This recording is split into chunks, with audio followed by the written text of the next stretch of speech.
Good evening, everybody. My name is Jurgen Allewijn, and my co-presenter is Eddie. I will start sharing the slides. So I work as a cloud architect for Luminis in the Netherlands. And I mainly focus on Azure and Kubernetes and also Clicera. Maybe you want also to introduce yourself, Eddie? Hi, good evening, good afternoon, good morning, wherever you are in the world. My name is Eddie Recica. I as well work for Luminis as a cloud security engineer. And yeah, looking forward to walk you through this workshop on installing Calico on Azure. That's it. So we have a short agenda and a bit of introduction of Luminis, the company we work for, some practical information. Then we start with the fun part, the installation, and if we have time left during the first part, there are also 2 optional exercises, and there's of course room for questions.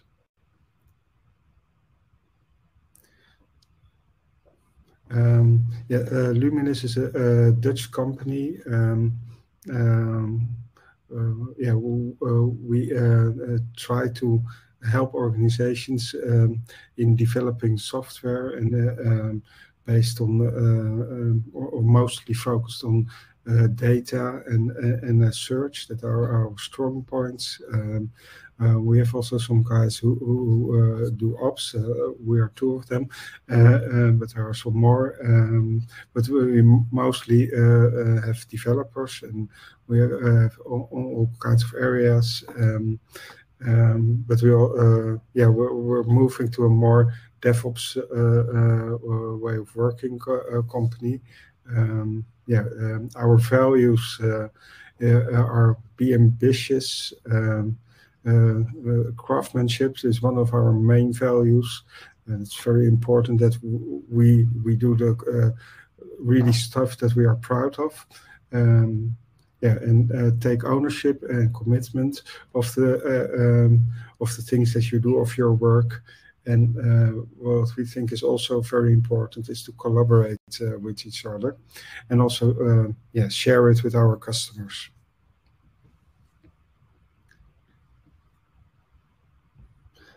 So the goal of this workshop is to implement Calico in combination with Azure Kubernetes Service or AKS.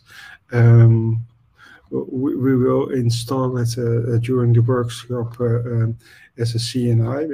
If you install Azure Kubernetes Service default, you get the Azure CNI with it, but we're going to install Calico as the CNI, which is possible because of the extension within Azure, which makes it possible to bring your own CNI. And we will look at the 3 perspectives: network, security, and observability. So the practical side, you need, of course, a computer, but with internet access, but otherwise you would also not be able to follow this session. So I guess you have that. You need an Azure subscription, and because of the VMs that we use as nodes, you need a paid subscription or a credit card subscription. The free subscription is not enough for the exercises. And you can find the exercises and all the information on this link. I think maybe we can share it also in the chat. So I would suggest that everybody goes to the GitHub page. I've shared it, Jurgen. Yeah. Okay. Thank you. What we basically did there are all the exercises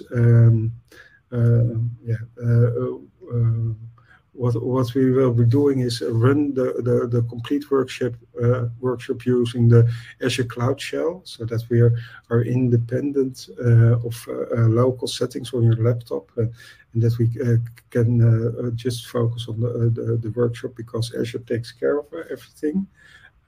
So the first part of the GitHub slide or GitHub repository is information how you should start the Cloud Shell.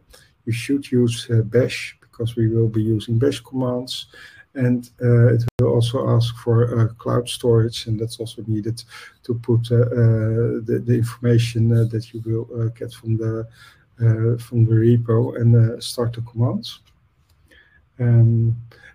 We split the workshop in two ways. You can do either method 1, and method 1 is a fully automated script that will do all the steps for you, and you can follow them on screen. There will be logging information of all the steps that are done, or you can do method 2, and then you do all the steps manually. We will be doing it manually, so that we can explain some information during the steps. And yeah, I think it's a good idea now to start. If there are questions, please ask them in the Q&A session or Q&A part, and then we can help you there. Are there already questions now? Is everybody able to connect to the GitHub repo?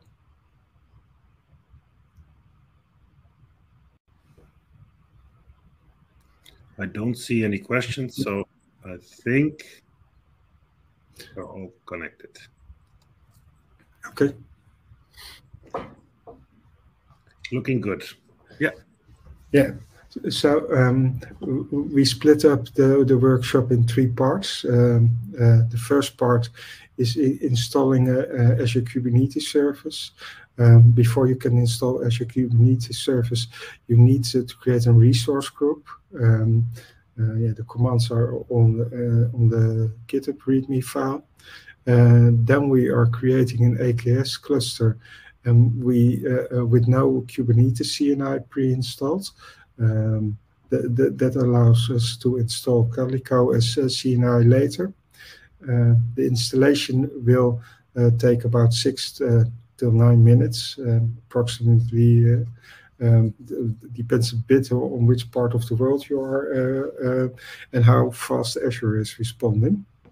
But when we tested this exercise, it took us between 6 and 9 minutes. And as last step, we will do the command so that you have the kubectl for the cluster available, and that you can check some stuff on the cluster. So I'm going to start now the commands myself, so that I can see how far we are. So if I shall share my screen for that. I think you need to stop sharing first. Yeah. Yeah, you should be able to share the screen. Yep. So. Yeah. So I already logged on to Azure CLI. I configured my location, I cloned the Git repo, and I created a resource group.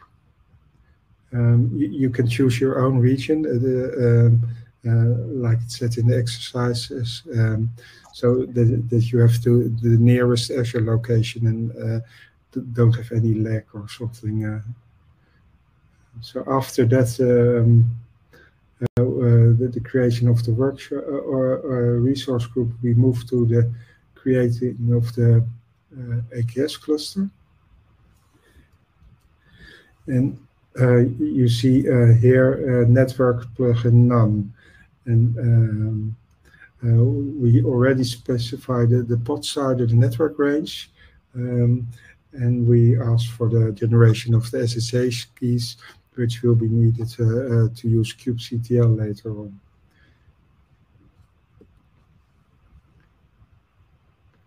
So this is the part that takes the most of the time.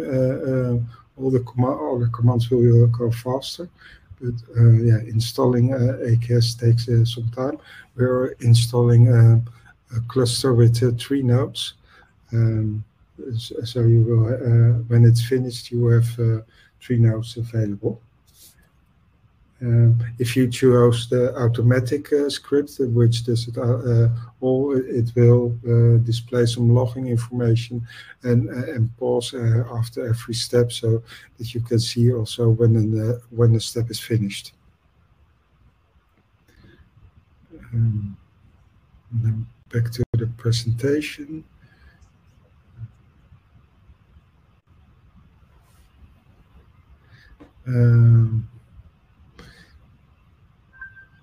Yeah, already some information. When you have the cluster up and running, which will take some time, you can use some commands, which are also on the GitHub repo. There's a list with commands where you can check how the Kubernetes environment is looking. You can check if the nodes are available. You can see the namespaces that you have already there, and you can see the pods that are deployed. For me, the build is still running, so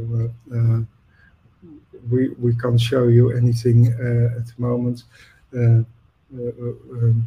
But when it will be done, I will share my screen again, and then we can check if it's the same as on the slide. But what you will notice is that if you do the kubectl get nodes, that the status is not ready, and that means that's because of the lack of the CNI. The CNI is responsible for the communication also between the nodes. So until the CNI is installed, the status will always be not ready. You see some other things about the cluster. So all the nodes are agents. The control plane is managed by Microsoft. That is the because it's a platform as a service service within Microsoft. So you don't see the master nodes. You only see the agent nodes.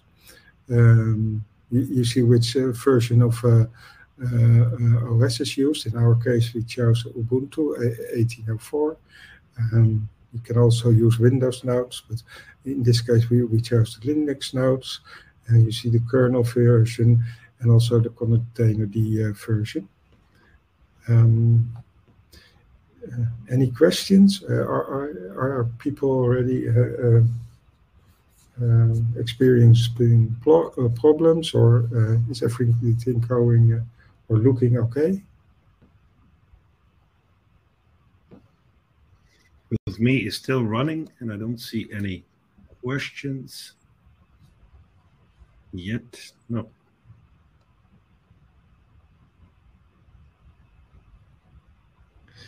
Yeah, even if you didn't install the CNI, you see that the nodes already have an internal IP address.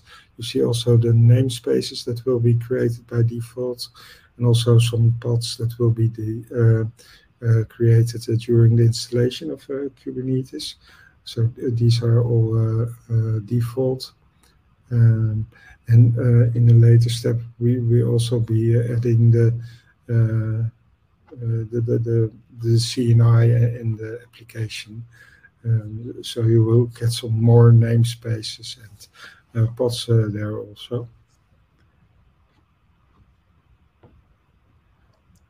Not sure how far we are now. It's difficult to see if something is already there. With me, the most resources are created, and actually currently configuring them like the Calico AKS workshop nodes.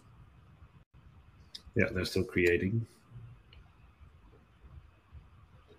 should be done with 1 or 2 minutes.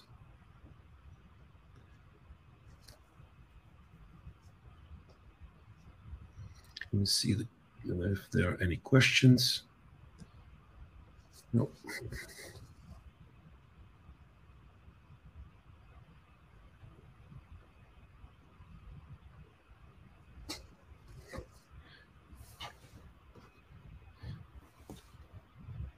Yeah, for me, it's also still running. The Kubernetes service is created at my site.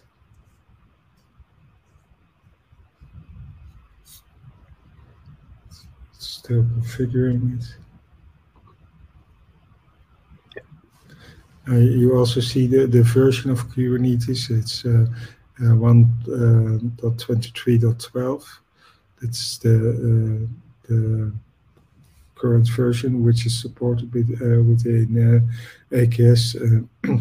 You can select higher versions, but this is the current version, and they have N+2 strategy within Azure, so you can also use 124 and some other versions. For me, it's now ready. Let me show. Lucky you.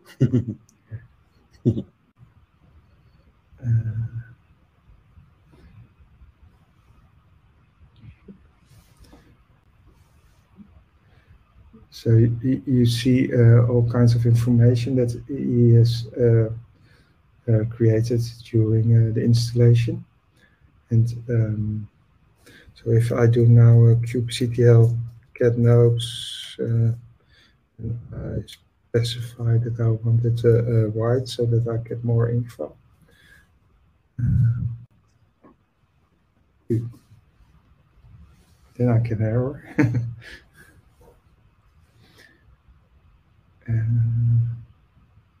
Get nodes dash A.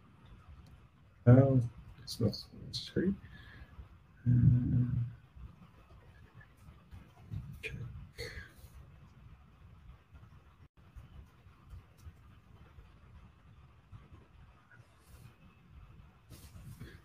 It's very interesting.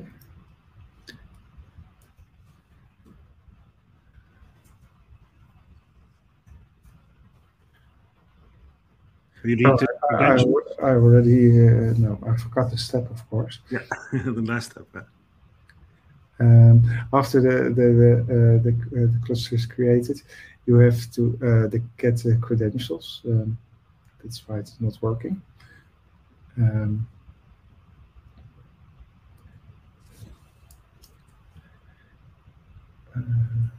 Which is step 3, I think. Yeah. So if I so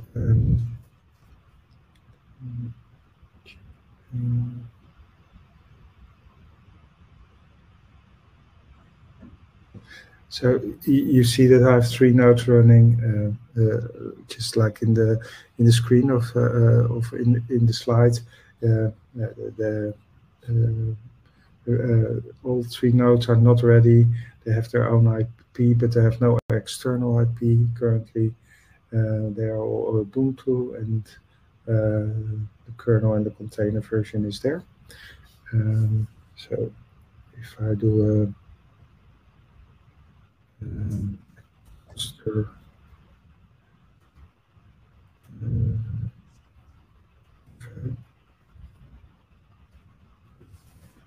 you see that the control planning is running. We use core DNS, and the metric server is there. When we install the plugins, some of the information here will change. And if we look at namespaces, they are also there. So the defaults, the kube node leads the public and the system. And also if we do the get pods,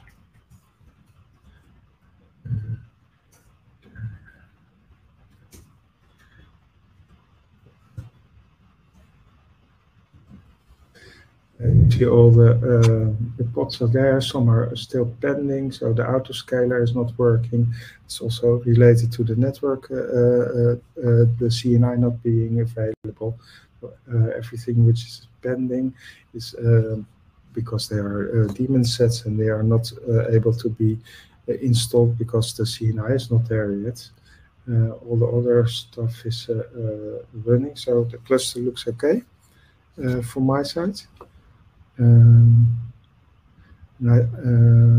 So I hope that you also are reached this state currently. Eddie, are you already there? Yeah, definitely. Okay. And I think I also switch now to you for. Okay, thank you. For stop sharing. Yeah. Yep.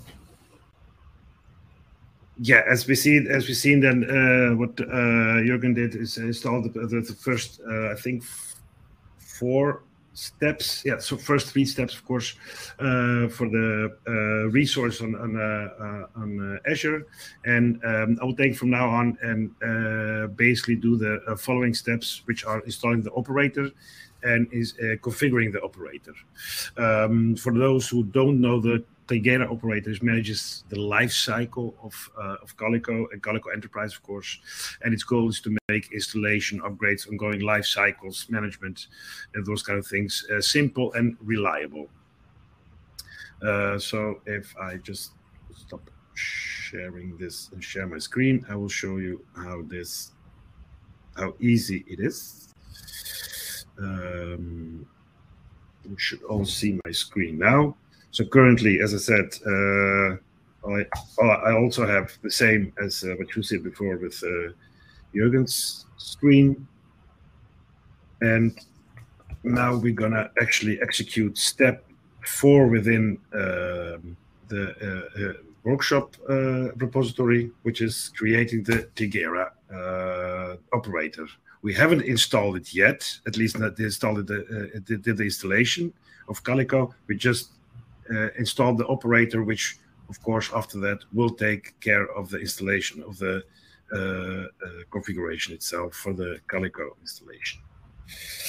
A lot of things, so I will just clean it for a moment, and I will show you. You should see this as well if you're following step by step, which installed the API server and installed the operator with settings. If you really want to know what's in it, you can just see in there, which has some settings on installation. We won't go in too much in that because that's out of scope, but this is what we actually do. Definitely the IP pool, which we set, and encapsulation, of course, of the Calico network. So you should see this as well. And the following step is basically within our let me see.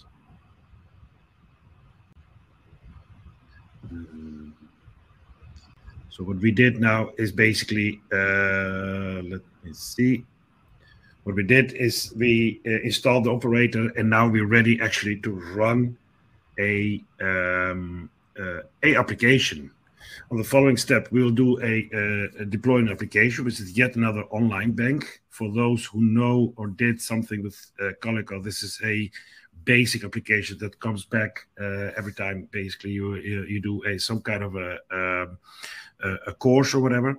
We're going to verify the deployment, and we're actually going to deploy a load balancer, which will be in front of the application, and we will, of course, balance the traffic that comes in into Azure and deploy and send it forward to the front end of the application.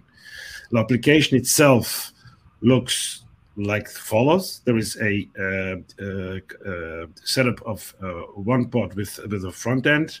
There's a business logic with actually 2 pods.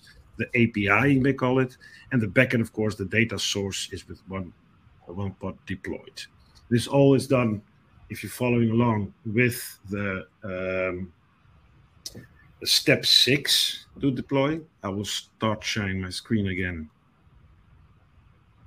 so you can see and follow along. So now